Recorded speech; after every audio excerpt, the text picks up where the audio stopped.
House Stark has ruled the North for thousands of years.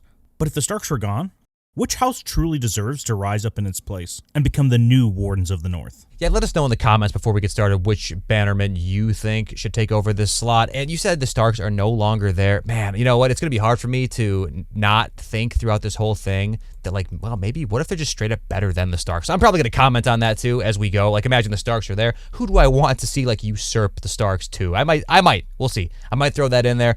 But in general, yes. Which great house beneath the Starks would be fit to basically take that role? So we have a handful of houses here that we want to go over, and first I want to go with one that I feel like a lot of show watchers might throw in the mix here, but I just want to dismiss them outright here. House Mormont, dude, there's no way this house in any way, even though they're very popular, could in any way take the North, and I just want to make sure, listen, I know a lot of people like it because we have, Lyanna Mormont, who stands up and, oh, I'm such a badass little girl. And you also have Jor, the Lord Commander Jor Mormont. But let's not forget about Jorah Mormont and how big of a stain he's left on this house. Slaver boy. Also, imagine if they actually had competent leaders. Bear Island is just so isolated from everywhere in the North. They wouldn't be able to effectively rule anything. Their strength is small. I would say maybe micro size. Mm-hmm. Their house seat is not a castle. It is known as Mormont Keep on Bear Island, which Bear Island sounds like a nasty dive bar you'd catch bear pox at, Oh, yeah, dude, 100%. There's only one keep in the entire continent that matters as well. We all know that's Craster's Keep, so it's an embarrassment all around. The Mormonts suck. Again, people only like this because we know of several characters from this house in the show, and they happen to be like main or main adjacent characters, and the good guy music plays when they're on screen. Okay, the reality is that Jorah Mormont should have bullied Jon Snow the whole time. He didn't, and it was for narrative reasons. They're on this island, and this island, by the way, Bear Island, is quite far away from the coast. Right. It's actually pretty dang far away. So it's like if they were the liege lords of the North and everybody was subservient to them, they're the wardens of the North.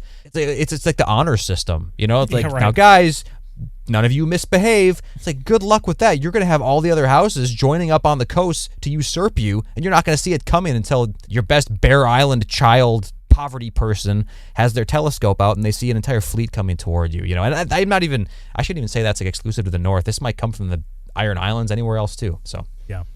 Well, let's go with another house that's very popular within the North, and it's probably the most northern house outside of Bear Island, because Bear Island's pretty far north, and the only trading partners for Bear Island would probably just be other Northerners or the Wildlings just north of them. But let's go with House Umber, who, House of Great John Umber, one of my favorite characters in the main series.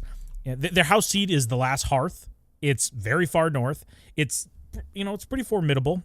Their sigil, not to say their sigil's the end-all be-all, but in the TV show, it's just chains, which is pretty lame, but their sigil in the actual series is a roaring giant with broken chains on him, and they have no official words. Do they need to have a cool sigil to rule the North? No, but it sure does help. What do you think about the Umbers potentially filling the void for the Starks? Well, in terms of the sigil, I think that conceptually it's cool. I think they need to work on it. I think they need to hire a new artist, to be honest with you. Like, import some femme from Dorne or Essos to touch that thing up a little bit. I think we'd be talking sigil-wise. In general, though, I don't know. They have a lot of good stuff to their name. Like, dude, lore-wise, Great John Umber is awesome. Like, they have Great John, Small John. I like the little naming system they go with. Kind of speaks to a cool culture they might bring to the rest of the North. The original, this is book continuity, right? The original Night's King, right? This like great dark king of the Wall who, got it with one of the White Walkers, right? Got that white, what was it? White wussy, right? Wussy. He couldn't say no. Dude, he did that, and afterward, you could see his breath, like, no matter where he is. That's how cold. He's like creating cold in his environment. I'm just not sure this reflects on the modern day Umbers, who seem like they're kind of simps to the Starks, to be honest with you. They don't seem like that big of leader material. No, they don't. And like you said, the Night's King, I think there's a rumor he might be a Stark or an Umber, but regardless, the Umbers are genetic freaks. Like, Great John is this massive guy, and an Umber we don't get in the TV show that's in the books is Hother Umber, whose nickname is Horsebane, which is just so funny to me. He's supposed to be a maester down in Old Town, and he has interaction with a you guessed it, a whore, and he kills him allegedly by accident. So yeah, I mean, dude, what a great name! Just great names from the Umbers here. But yeah, are they leading material? They're very like violent, orient structured, but they're I shouldn't say they're great fodder, but when Great John wants to lead the Vanguard, that's where you want these guys. You want them at the front wall, or the front lines. You want them at the wall. You want them to be there taking damage. They're basically the tanks, and the tanks should not be your leaders. They should be people that are way more strategically minded. Yeah, exactly. They're the brawn, not the brain. Even if they weren't like dumb and like bumbling, which I just get the vibe because of their size. That's just me stereotyping, but that's just the way it is. Even if they didn't have that and they were shown to be somewhat smart, they still simp too much for the Starks without any sort of cunning behind the scenes like we see from the Boltons, Like on paper, Boltons kind of simp from the Starks, or kind of simp for the Starks at first, but we know what they're cooking, okay? We know what they're cooking. They're intelligent. They have what it takes to rule. We'll get to them eventually. The Umbers, I don't think so. Let's move on. Who's next? Yeah, the other one, just moving a little more east, the Karstarks, the offshoot of House Stark, even though I think they have one of the best sigils in all of Game of Thrones. It's badass. The white sun on black, and their house words is so cool. The sun of winter. Dude, drip-wise, it might be close to a 10 out of 10 for me, and drip does matter. Do you think they could rule the North from Carhold? Yeah, see, I don't think so. I don't think the Carhold is a big factor that sets it back, I think, because they have a lot going for them, dude. Like, they, unlike Umber, they're not just simps for their liege lord, Like, Rickard stood up to Robb when there was clearly some bullshit going on. He was understandably mad about the whole Jaime situation. Like, his family was like a lesser priority. It's like, no, I don't think so. That's not how this works. That's not how this works. It's not like that was a big strategic decision for the good of the war. That was a personal matter that led to Jaime being released. So I completely understand why he was so mad. This, again, the drip, the sigil, it makes it so tempting, dude. It makes it so tempting. Clearly, they're not pushovers. They got some cojones. They got some chutzpah. But I'm not sure. Like, based on the other people on this list, I don't think probably not. Well, we can come back to them if need be. But they're definitely better than the Umbers. I would take Karstarks in a heartbeat over the Umbers. That's just a fact. Yeah, except for location. That's about the only thing that they're lesser in. Yeah, I agree. But I think the Karstarks, a lot of their pristine, their power, just comes from the fact that they're related to the Starks.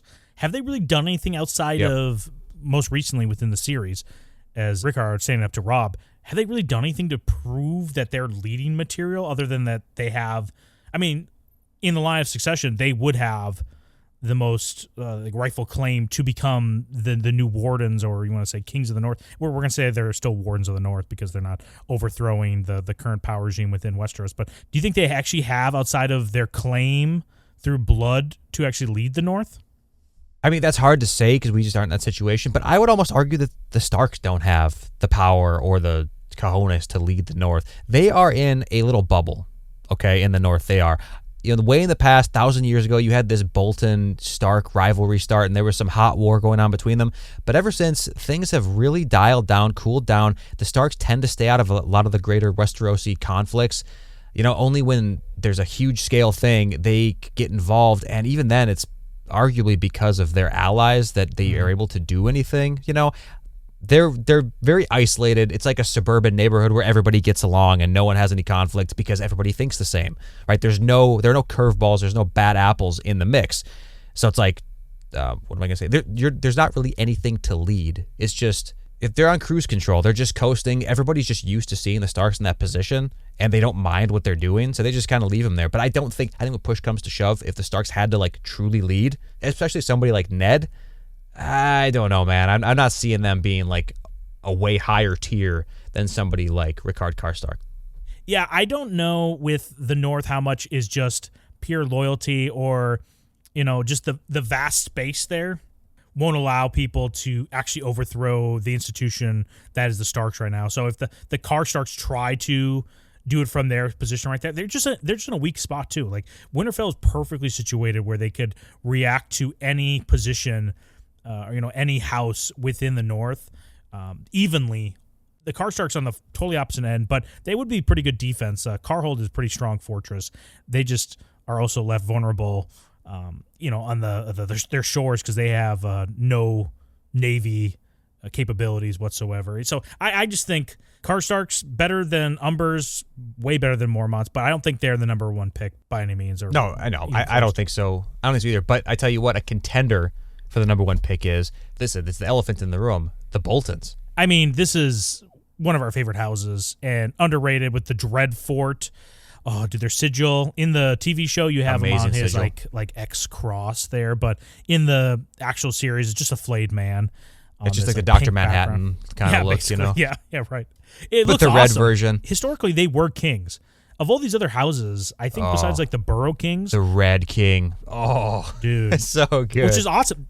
They held so much area too, from the last river, Knife, and then also in like Sheep's Head Hills. They had this huge region within the eastern side of the north, and they battled the Starks basically until they were forced to bend the knee. But a third of the north, basically, they held. That is massive. It is massive. And you know what? They're actually kind of more, well, they're not more central than Winterfell or whatever, but they're like probably the second most central, I guess. Because I don't think that you just need to be further north. Like, hey, as far north as you can go, that's what makes you the best leader. Plant your castle right next to the wall, and that's what makes you the best northerner. It's like, no, I don't think so. I think the centrality does matter quite a bit. And Winterfell, it's just such a cheat code, man. It's such a cheat code right in the center like that. Come on. But like, imagine if the Starks weren't there. I'm kind of imagining this from several points of view, because it's like if the Starks were blinked away, like Thanos snapped away, and these other houses kind of just set up shop in Winterfell, dude, I mean, it's kind of hard to argue that the Boltons wouldn't run a tight ship around here. I don't think that they would disrespect the customs of other houses, but I think they'd bring their own rules back. I think we might start seeing some active out in the open flaying going on. Don't think that's a bad thing necessarily, just don't do bad things and they're not going to flay, right? It's pretty easy. And if it gets a little too rowdy, you'll get word from King's Landing that things need to stop. Roose Bolton specifically, super based, wanted to kill Barristan, recommended that Robert kill Barristan. And I like Barristan, but who's Barristan helping out these days? Okay, maybe it would have been best to nip that in the bud early on. He's the Mr. Magoo of Westeros, Barristan. Yeah, he's just fumbling his way through things and it just happens to work out. But also pragmatic, Roose Bolton, with the phrase, took the fat one, pretty awesome. Got the gold and got that cushion. Dude, a long winter, a long cold northern winter, somebody's got to go without. She's going to get lean. She's going to get cut as fuck in that long winter. And what's funny too, talking about Roose Bolton, he also points out the fact, I'm pretty sure that the Umbers, he thinks up there, they still practice right of the first night up there, which is no bueno, right? That is such a cringe law. It is. Boltons don't believe that. They just believe in, cutting off the skin of their enemies and wearing his cool skin suits. It sounds awful, okay? But you've never seen it, so shut up. You've never seen Not it. even, dude. Tell me who you're going to get mad at here. People who go around sneaking around the town square at night hoping to find a secret, maybe little basement wedding going on, between two townsfolk, and then they blow the whistle on it so they can get in there and have sex with the bride before the groom even gets to, against her will, and definitely against his will, okay? Is that guy worse?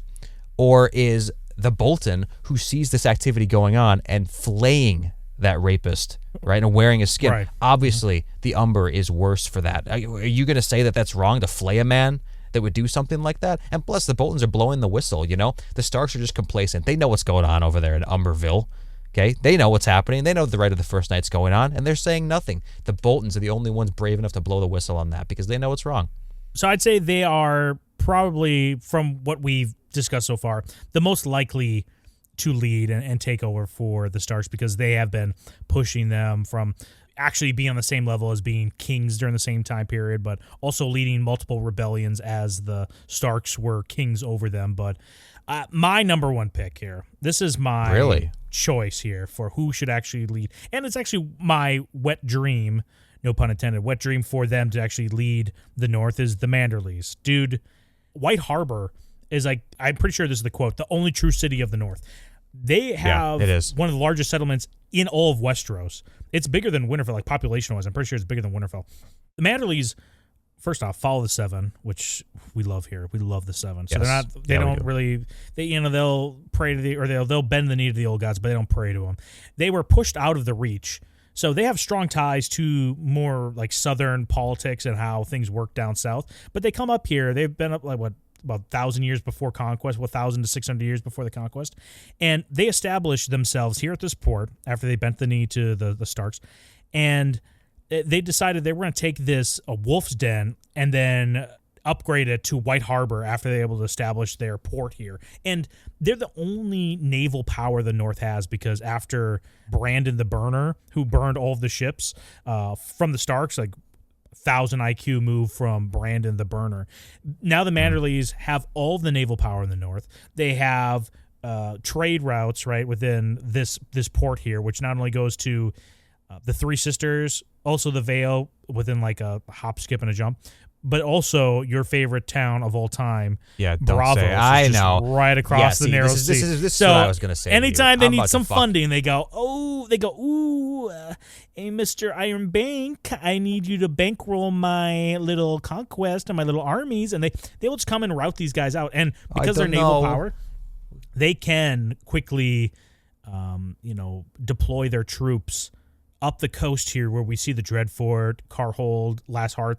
Their most difficult place they're going to be able to reach is Bear Island, which is the least threatening, people in all of the North. They are the best, like diplomatically, cultural wise. Sure, they're distant because they're kind of from the South. They're not nearly as like Northerners as these other guys. But I mean, look at these guys. Do you really want to be that close to these guys?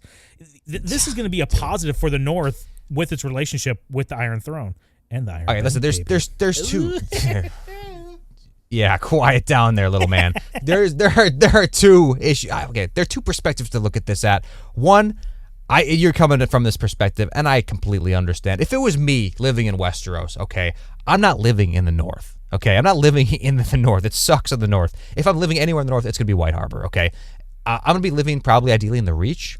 The Reach sounds pretty nice. Yes. White Harbor is like basically the old town, of the North. If you consider Winterfell to be King's Landing, a.k.a. like a cesspool of degeneracy and just disgusting place that you don't want to be there, right? Except instead of prostitutes and like brothels, it's basically weirwood trees to worship the old gods. To me, those are equally sinful. All right. So I understand that mentality. I understand the mentality of the Based Seven. I get they got this big, beautiful city. They got a wall like 30 feet high, built all the way around it, basically. It's pretty based. But if we look at this from the perspective of the North, okay, like Northern nationalism here, these guys aren't even Northerners. They have no historic connection to the land. What, 1,000 years? Rookie numbers, dude. Rookie numbers. 1,000 years. Get out of here. Yeah. So funny those are rookie numbers. That's just like the phrase, too. They're like, we've been manning this. We've been high lord, or not high lords, but, effective lords in this area for how long? They're like, dude, you guys just this upstart little house, and it's pissing me off. It's just like, but you say that, but you defend the phrase at the same time here, Gator. What gives? Okay, show me when Walder Frey has like a clone that sits on the throne of White Harbor. We'll have a different talk. But all we got is fat ass Wyman Manderly. Okay, he's kind of cool in a way, maybe, but I don't think so. I don't see Roose taking him for a bride. Okay. Here's Gator. I like Walder Frey because she throughout the winter will be able to get super lean over time because when if need be, if there's a long winter, I'm going to survive. Meanwhile, you have Lord Manderly waist maxing. This guy's size maxing. This guy is so big. I know he is. He's able to like the long night. He's like, yeah, easy for me. I'll survive the entire thing. Yeah, he will survive the entire thing, and while the rest of the Northerners starve, because he'd be a horrible liege lord. He doesn't care about the North. He's not even one of these people. He has a totally different culture than them. They all are going to scorn him. Dude, Roose Bolton's going to lead a rebellion against these guys. After they get done wiping their ass with the Starks, they're going to take the Manderlys to pound school too, unless Wyman has to call to his buddies, his secret buddies over at Bravos, and probably at Highgarden too. Probably both. Probably get his fellow fat man calling over there, getting his buddy, his other big belly boy over here to help him out. Meanwhile, you're getting funded by Bravos, which, by the way, that's a red flag already. Somebody who is so willing to work with these guys. The fact that Bravos just funnels money into White Harbor like it does, funding all their institutions, that tells me White Harbor is not even a legitimate outpost at all. Let us know down in the comments, who do you think is better to lead the North, the Boltons or the Manderlys? Because I really do think Roose or whoever's leading the Boltons at whatever time this hypothetically would occur would be getting crushed by the big belly boys of Manderly and also the big belly boys of the Reach. Just can you imagine Mace and Lord Manderly just crushing Roose Bolton right now, just like belly bumping him? And, oh, dude. Imagine one of those exaggerated kind of like anime shots or whatever, where it's like they're like right next to each other and they're sort of facing like 45 degrees in, looking downward at this tiny, tiny little Roose Bolton, like intimidated as hell up at them, this imposing presence. That would never happen because Roose would take him to pound school. But I do. Listen, I understand the intimidation factor of Wyman Manderly and Mace the Ace. I completely understand that, okay? I wouldn't want to mess with those guys, okay? I can eat a lot of food, so could you. You and me could tackle one of those pizza challenges pretty easily, I think, but we'd be nothing compared to those boys. Well, something we didn't get in House of the Dragon was actually Jace stopping at White Harbor and negotiating with the Manderlys, and he offered or negotiated with the Lord of White Harbor at that point that Prince Joffrey, when he was old enough, was going to marry Lord Manderly's youngest daughter. So imagine the power. He didn't go to the Dreadfort to make that negotiation. Is that kind of funny, Gator? Jace didn't stop there. He stopped at I'm not laughing. White Harbor to get their power alongside theirs in the war that's coming up. That's kind of funny. Yeah, dude, a cringe Targaryen, offspring of Rhaenyra Targaryen, dude. Are you kidding me? Like that's the argument? That sucks. Show me when Aegon II, first of his name, makes an appearance in White Harbor, then we can have a conversation. Hey, thanks for watching this video. Be sure to subscribe if you want to see more content like this and smash that like button. Or not, we don't care.